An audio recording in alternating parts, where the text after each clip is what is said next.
السلام علیکم۔ وعلیکم السلام ورحمۃ اللہ وبرکاتہ۔ استاد محترم، کیا ہم دنیا کی کامیابی کو آخرت پر قیاس کر سکتے ہیں؟ یعنی ہم اس طرح کہیں کہ جو شخص دنیا میں کامیاب ہو وہ آخرت میں بھی کامیاب ہے، رہنمائی فرما؟ نہیں، ایسے تو کوئی بات نہیں ہے۔ یہی تو مشرکین مکہ کہتے تھے، کافر کہتے تھے کہ ہمیں دنیا میں بھی جو ہے نا وہ مال ملا ہوا ہے اور دنیا ہمیں ملی ہوئی ہے، اس کو کامیابی سمجھتے تھے اور اسی کو معیار سمجھتے تھے۔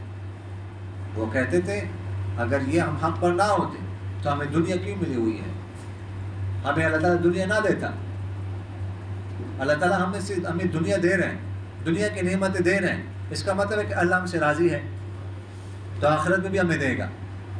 تو یہ دنیا کی کامیابی جو ہے نا، دنیاوی کامیابی، یہ کوئی معیار نہیں ہے آخرت کی کامیابی کے لیے۔ سمجھ آ گئی کہ نہیں ہے؟